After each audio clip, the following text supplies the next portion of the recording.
ಅವರ ನಮಗಂತದ್ರ ಅವಶ್ಯಕತೆನೇ ಇಲ್ಲ. ನನ್ನ ರೈತ ದೇವರುಗಳಿಗೆ 60-70 ಹಳ್ಳಿ ನೀರಾವರಿ ಆಗ್ಬೇಕಾಗಿತ್ತು.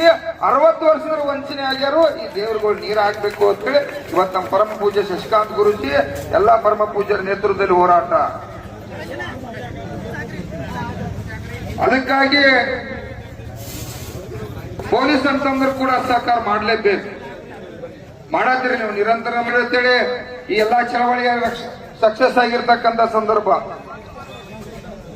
ನಮಗ್ ಬಹಳ ಅನ್ಯಾಯ ಆಗೈತೆ. ಹುಕ್ಕೇರಿಗೆ 100% 100ಕ್ಕೆ 160 ವರ್ಷದ್ರ ಆ ಕುಟುಂಬಗಳು ಮರಗಾತರನ ಹಳ್ಳಿ ಪ್ರತಿಯೊಂದು ಊರು ಕೂಡ ನಾನು ಸ್ವತಃ ಪ್ರಚಾರಕ್ಕೆ ಹೋಗಿದೀವಿ, ಕಾರ್ಯಕ್ರಮಕ್ಕೆ ಹೋಗಿವಿ, ಸಂಘಟನೆ ಉದ್ಘಾಟನೆಗೆ ಹೋಗಿರ್ತಕ್ಕಂಥ ಸಂದರ್ಭ. ಬೇರೆ ಏನು ಕೇಳಲಿಲ್ಲ ಅವರ ಅಧ್ಯಕ್ಷರು. ನಮಗೆ ಏನು ಬೇಡ, ನೀರಾವರಿ ಮಾಡ್ರಿ, ಹುಕ್ಕೇರಿಗೆ ನೀರಾವರಿ ಮಾಡ್ರಿ ಅಂತ ಹೇಳುವಂತ ಕೆಲಸ ಇವತ್ತು ಹುಕ್ಕೇರಿ ಭಾಗದ ರೈತರು ಹೇಳ್ತಕ್ಕಂಥ. ಅದಕ್ಕಾಗಿ ಇದು ಪ್ರಾರಂಭ ಆಗೈತಿ. ಇದು ದಿನ ಬೆಳಿತೈತಿ. ಇವತ್ತು 10 ಮಣಿಗೆ ಬೆಳಿತೈತಿ, ರಾತ್ರಿ ಜಾಸ್ತಿ ಆಗ್ತೈತಿ. ಮತ್ತು ಕೂಡ ಬೆಳೆದ ನಿಂತರ ನಾಳಿದ್ರೆ 10 ಪಟ್ಟು ಕೂಡ ರೈತರು ಬರ್ತೀರಿ.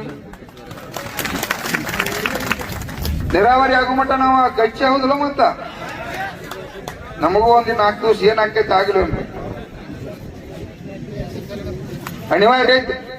ಬೇಕಾದ್ರೆ ನಮಗ ಎಲ್ಲದಕ್ಕೂ ಗಟ್ಟಿ ಆಗಿದ್ವು, ನಾವು ಕಟ್ಸ್ಕೊಳಕ್ ಗಟ್ಟಿ ಆಗಿದ್ವು. ಬೇಕಾದ್ರೆ ನಮ್ಗೆ ಗುಂಡು ಹಾಕ್ರಿ ಅದ ನೀರಾವರಿ ಆಗ್ಲಿ ಹೋಗಿ ನಾವು ನೋಡ್ತೀವಿ. ಹೌದು, ಮತ್ತೆ ಏನ್ ಮಾಡಕ್ ಬರ್ತೈತೆ? ಇಲ್ಲಿ ಏನು ರಾಜಕಾರಣ ಇಲ್ಲ.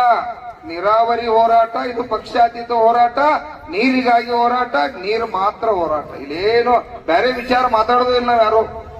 ಹೆಂಗ್ರಿ ಗುರುಗಳು ಬೇರೆ